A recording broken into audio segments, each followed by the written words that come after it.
Hey, welcome back. Got some whoppers for you. Stick around. Yes, I have a little something for everyone. Hopefully I do my best to sprinkle everybody with a little bit of whopper. Some of you might get a little tomato, others might get the meat. But you won't know if you don't stick around.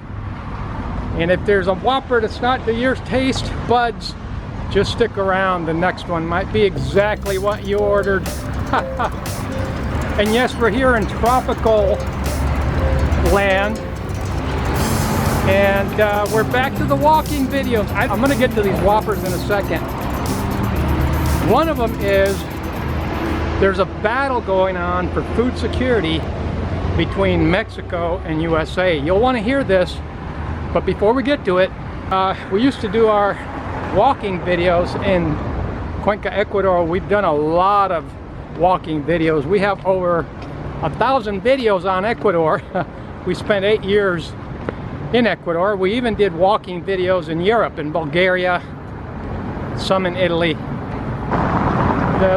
It just depends on the territory. Like this sidewalk's nice and wide. Poland had nice wide sidewalks. This is the new area, the new section of this city, Puerto Vallarta. And it's got the wide sidewalks. The old section is what I remember when we came here decades ago the first time. But it's still as tropical as ever.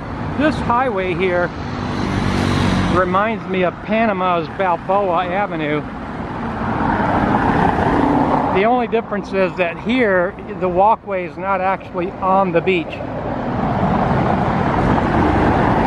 It's a little bit off the beach, as you can see, but the sidewalk is wide nonetheless. We're going to do our walking videos today. We may very well just go right back to beach videos. You let us know which you prefer, and we'll try to mix it up a little bit. We can say that much.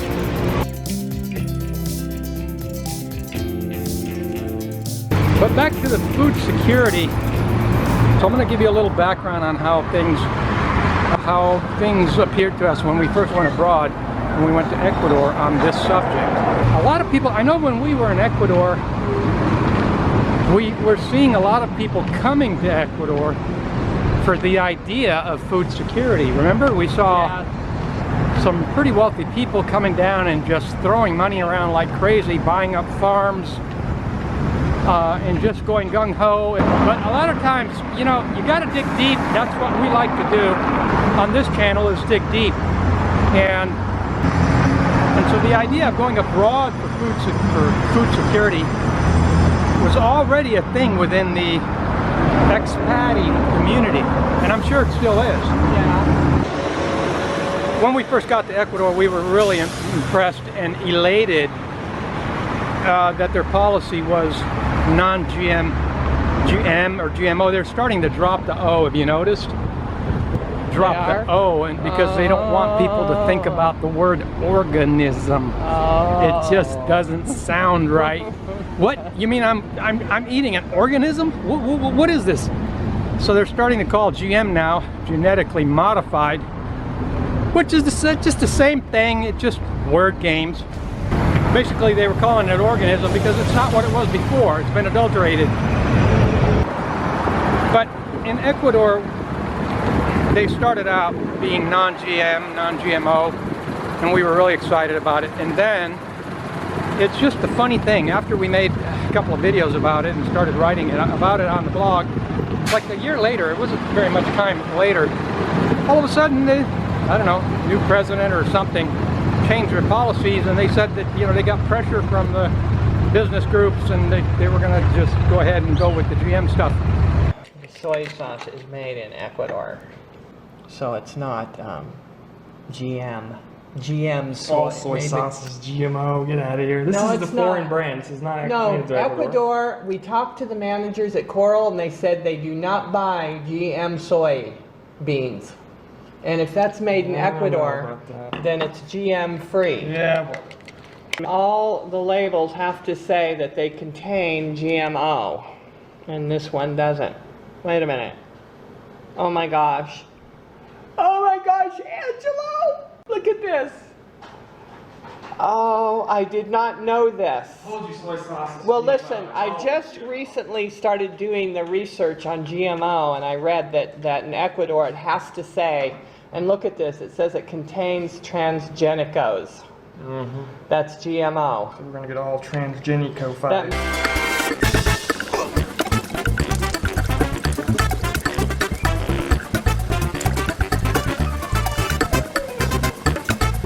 It was a big disappointment, but they do have a lot of heirloom food. I really like. I know a lot of the Americans were really like born and bred.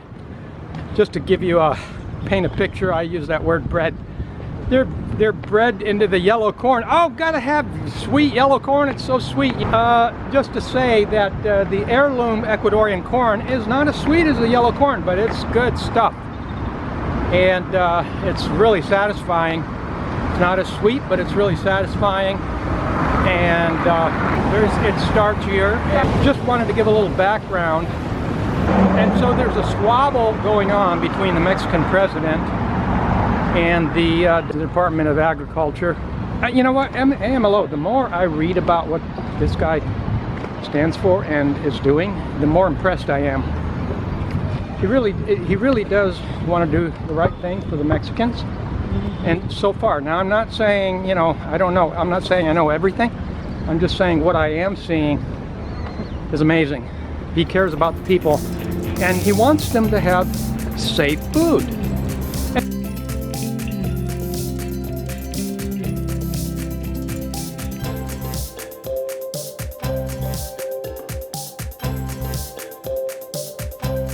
And so all he's doing is saying, because Mexico buys like $5 billion worth of yellow corn from the United States, that's a lot of corn every year.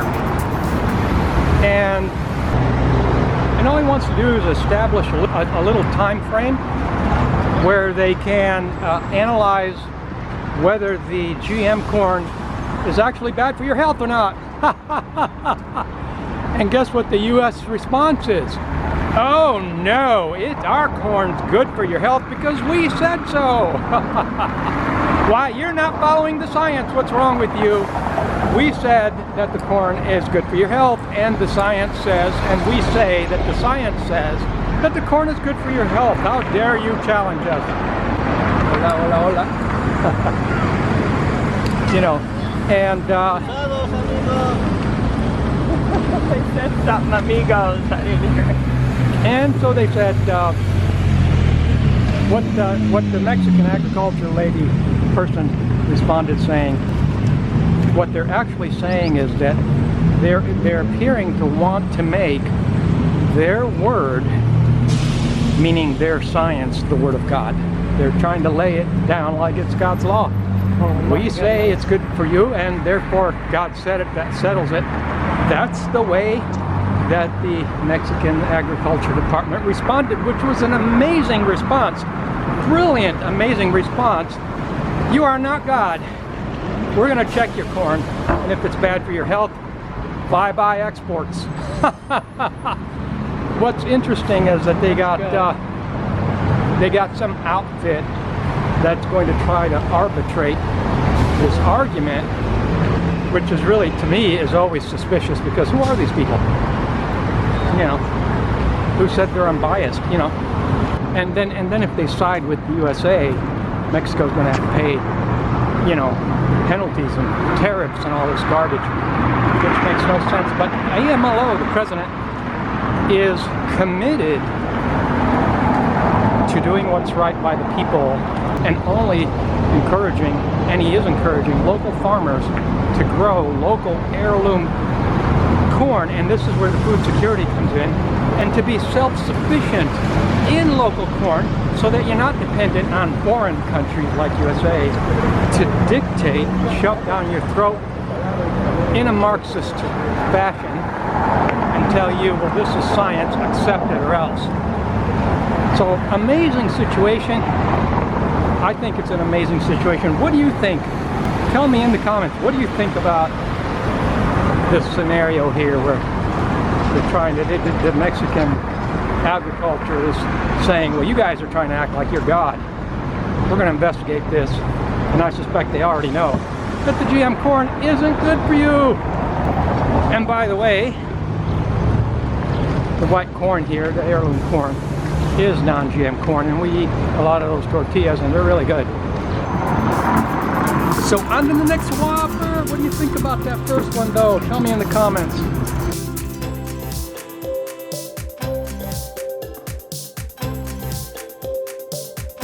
Next Whopper is about the executive of the company that came out with Chat GPT, the favorite little AI thing, everybody's pet that everybody likes. Is that true? Do you like it? Apparently, you may or may not have heard of this other company this guy started, which this is about iris scan. They come out with this, they call it crypto coin. It's going to be tied to your iris scan if you accept this, calling it Worldcoin. But apparently, a lot of countries, and this is amazing to me, and you tell me what you think in the comments, why is it that they go to African countries to pilot these programs? Like, for example, I was reading that the country of Kenya is pushing back on this, saying, hey, wait a minute, this is an invasion of privacy, blah, blah, blah, human rights. I guess people were lining up to sign up for this app on your phone, and it has to be on your phone, right? And it's on your phone. But before I get to all that, let me say this. His company, with all of the issues with invasion of privacy and all the other issues that go along with it, his company is actually registered in the Cayman Islands. For those of you that don't know, the Cayman Islands, if you weren't watching movies in the 90s where they were demonizing the Cayman Islands, they're still using them, but it's only for the globalists now. They've kicked out all the average Joes, average Joe multimillionaires, and the globalists now use them. So they get to keep their privacy and their no taxes in the Cayman Islands, but you don't. But to add insult to injury, it's not just that, but they're going to take away your privacy. So they keep theirs and you lose yours. And so, but how they got these people to line up for it, and like I was saying, why they always go to places like India and Africa, well, I'll tell you why. And this is one of those theories, so you tell me what you think in the comments, but the yearly GDP, household income of Kenya, is like $2,000. Yeah, that's like, you know, what, 160, 180 a month, 40, 50 bucks a week, something like that. So they were offering these people $50, the equivalent of $50 in their Kenyan currency, to come sign up for this iris scan. Of course, they had no idea what the agenda is or what's really happening. They just want a week's worth of wages. Can you imagine? You're a poor person and somebody's going to offer you, you know, a week's worth of wages just to come scan your iris on this phone, download an app. You're like, oh, is that all? Yeah, man, you bet. You know, unless you know what the agenda is and what they're doing with it and what they plan on doing to you, turn you into chattel, digital chattel property, digital property. Now, of course, the executives are reassuring people, as they always have. Don't you remember, we were always reassured that your privacy is in good hands by a lot of the old-time Republicans. That's what I'm going to call them now. A lot of the old-time Republicans, not that I'm against Republicanism. Don't get me wrong, I am not bashing Republicanism. I just want to point out, though, some of the issues and some of the contentions that people should think about. Think about this. The old-time Republicans always wanted us to trust big institutions. And this is no less than the same playbook, only they're just stepping it up a bit now to go totally digital. And they want us to trust them, reassuring people, saying, well, you know, we're not going to store this, we're going to delete it, we're just going to assign a number to it, and blah, blah, blah. All these reasons why you should trust them with your very soul. That's what it really comes down to. Are So what do you think? You tell me in the comments, would you trust? And I know a lot of you, ever since 2020, I know what your answer is going to be. But how is it that these big corps come out, and these executives come out, and think they can still con everybody? How many people out there are still believing in the promises of these big companies, just like we were told your information is secure? But here's the thing. And they go to the poorest, some of the poorest places in the world, and then they brag and want people to believe, oh, we got, you know, we got all these people lined up. Look at the picture, all these people lined up. But they don't tell you these people have no clue what's going on, and they're very poor, and they're just being given a week's wages. And so that right there is a con job to me, and it's just right. It just, even if you're somebody that really doesn't have any knowledge of some of these issues that are actually biblical. It's amazing how much is in the Bible that people don't know if they just don't take a look. It's amazing to me.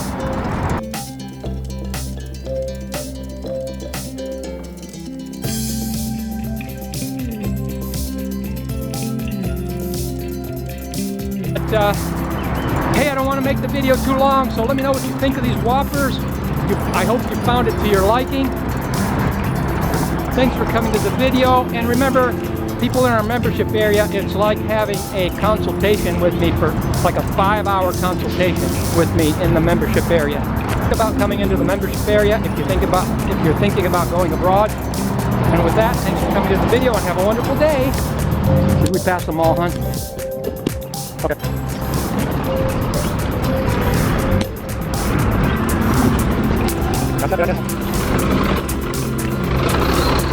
Amazing Latin culture. Just helping a stranger for no reason. It's just, there's no words. There's no words. You hear about people in USA walking down the street getting assaulted, and here they're helping you cross the street. You know, it's just a totally different world in so many ways.